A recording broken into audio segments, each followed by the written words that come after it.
한국 증시가 새해 뜨거웠지만 중화권 증시 온도도 만만치 않습니다. 세계의 자금이 중국 본토와 홍콩으로 밀려들고 있는데요. 주요국 중에서 유일하게 플러스 성장을 한 중국 경제의 힘을 보여주는 거죠.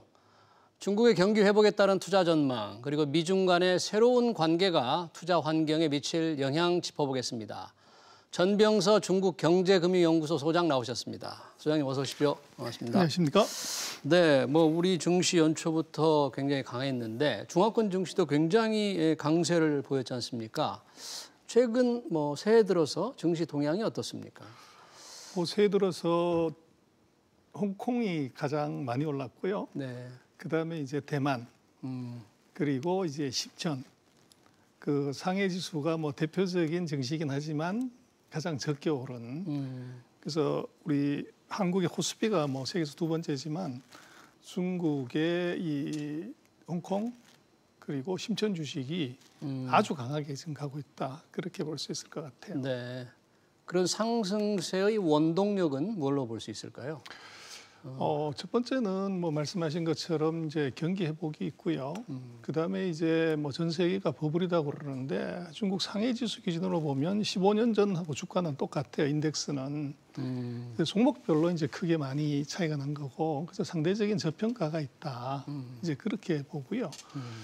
그다음에는 이제 중국이 펀드 발매가 지금 무지하게 많습니다. 펀드 발매가요? 그래서 이제 펀드들이 이게 예전에는 중국 본토 주식만 사다가 지금 홍콩 주식 편입 비율을 아주 빠른 속도로 높이고 있는 바람에 네. 홍콩이 이제 전 세계적인 자금 유입도 있고 본토에서 내려가는 자금도 있고 이 두 가지가 같이 맞물리는 바람에 이제 홍콩이 가장 지금 전 세계에서 핫한 시장이 되고 있어요. 네. 본토에서 홍콩 투자 금액이 새해 들어서 굉장히 늘어나고 있는 말이죠? 엄청나게 늘어나고 있어요. 아, 그래요? 최근에 왜 중국에서 중국중앙은행, 인민은행이 긴축, 자금을 좀 빨아들여서 시장이 좀 출렁했는데 혹시 중국이 이런 자산 거품이다 해서 통화를 긴축하는 그런 움직임입니까? 어떻습니까? 그거는 아니고요. 예. 중국 정부는 작년 12월 달에 오피셜리 발표를 했어요. 우리는 경기가 회복하더라도 빨리 자금을 회수하지는 않겠다. 인민은행장이 이제 발표를 했고 네. 최근에 이제 지난주 같은 경우에 중국 주가가 이제 크게 출렁거렸는데 그게 가장 큰 이유는 중국에 춘절이 있으면 자금 수요가 엄청납니다. 우리 설 때 자금 수요가? 네. 그렇습니다. 그래서 이제 보통의 경우는 춘절이 끝나고 나서 자금을 회수하는데 풀고 이번에는 이제 중국 정부가 코로나 2차 확산을 걱정을 해서 고향을 가지 마라. 예. 고향을 안 가면 이제 경품으로 차도 주고 예를 들면 200위안씩 그 세뱃돈도 주고 그렇게 했는데 그렇다고 그러면 이제 자금은 많이 풀려 있지만 사람들이 고향을 안 가면 상대적인 자금 수요가 줄 거라고 본 거죠. 그래서 먼저 자금을 좀 흡수하자.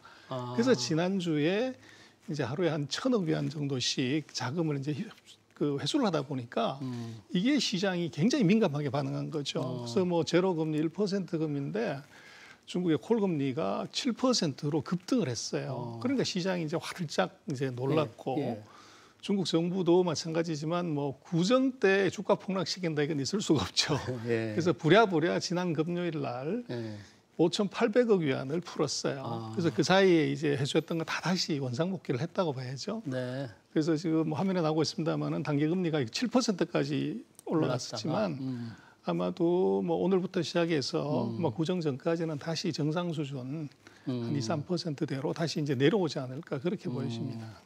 단기 금융시장도 이제 안정을 되찾을 것 같다 그런 전망이시군요. 그렇습니다. 네.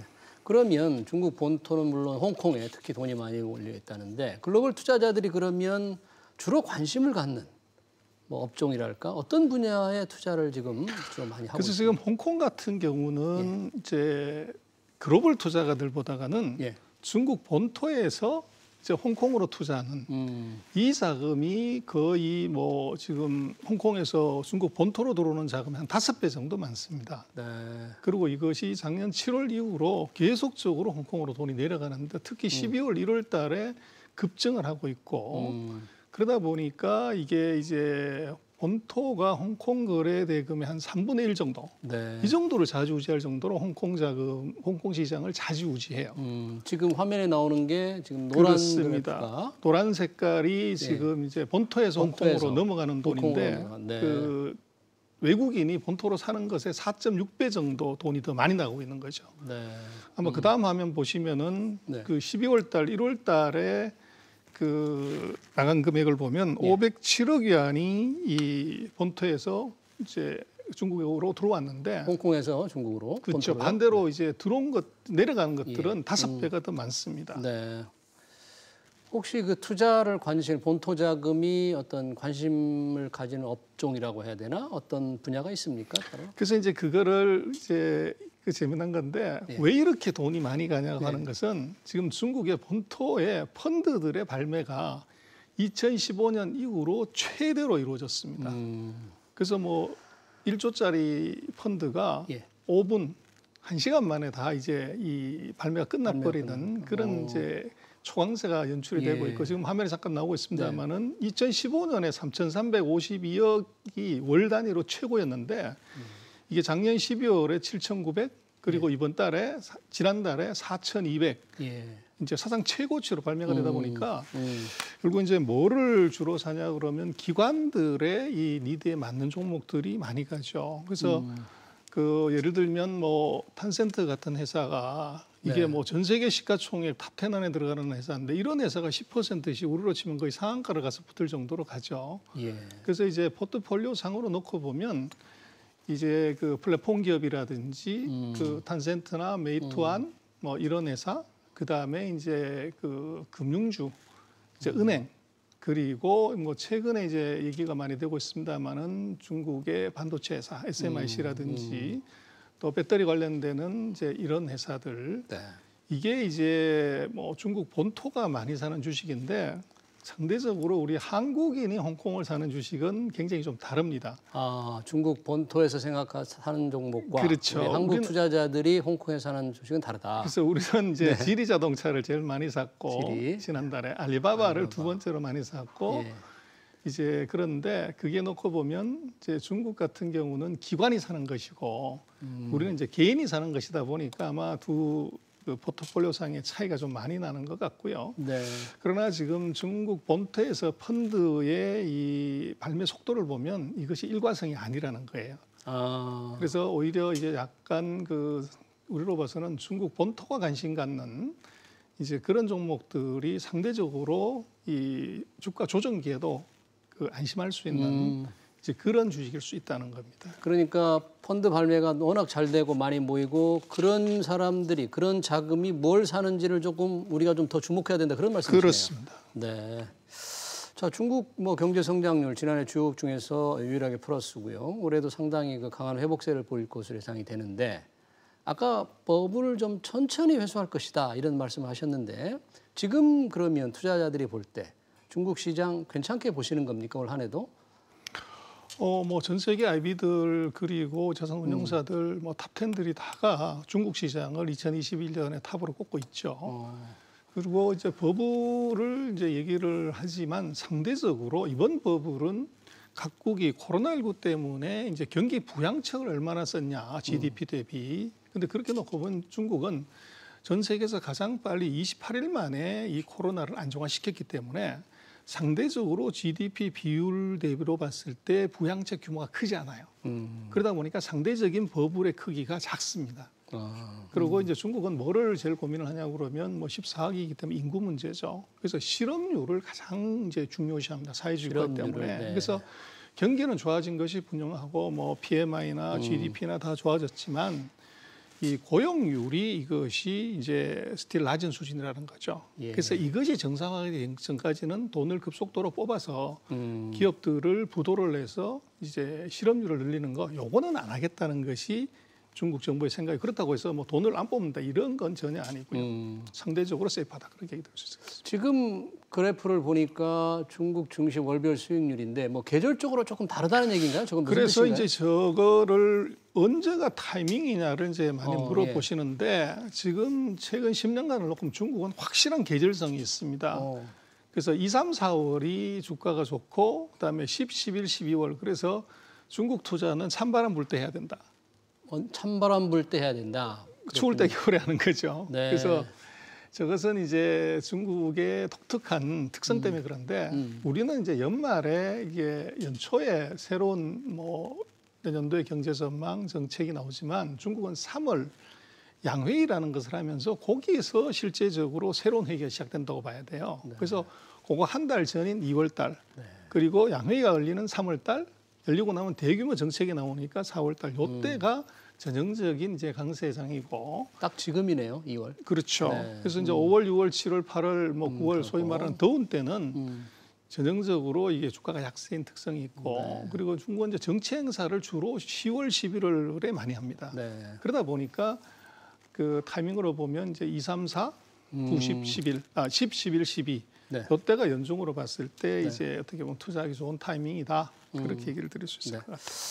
자, 역시 중국에 우리가 생각을 할 때 가장 중요한 것은 새로 들어선 바이든 행정부가 과연 미중 관계를 어떻게 설정할 것인지, 트럼프 때와 얼마나 다를 것인지, 지금 이제 관련 장관들은 속속 임명이 되고 있는데요. 어떻습니까?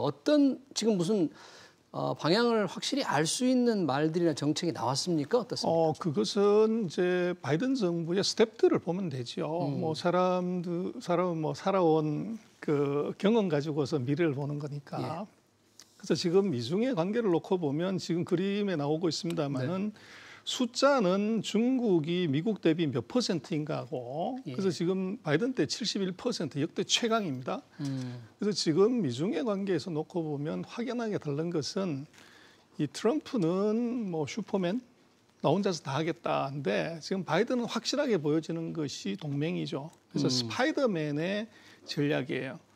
그래서 제가 볼 때는 이번 사태로 인해서 뭐 이번 그 미중 관계를 놓고 보면 아마도 이게 더 지능적이고 더 정교하게 중국을 아마 공격할 것이고 거기에 이제 한국 같은 경우는 막 경제적으로는 그러면 중국은 뭔가를 이제 내줘야 이것이 상대적으로 편안하게 가는데 아마 한국은 경제적으로는 굉장히 유리한 이제 이득을 취할 수 있는 것이 있지만 이 동맹을 통해서 뭘 한다고 하는 것은 이것은 편가르기를 한다는 거죠. 그리고 이제 미국이 편을 가르면 중국은 이 구멍을 내고 싶은 것이 있기 때문에 거기에 한국이 미국과 중국의 양쪽에 다 걸린 아마 외교적으로는 굉장히 어려운 아마 선택을 우리가 할 수밖에 없는 네. 그리고 거기서 선택이 잘못되면 이제 미국이 되든 중국이 되든 어떻게 보면 이제 이 화났을 때 대타로 누구를 이제 때릴 수 있는 네. 거기에 이제 한국이 들어갈 확률이 굉장히 높아 보여요. 그래서 경제적으로는 우리가 어떻게 보면 꽃놀이패를 졌다.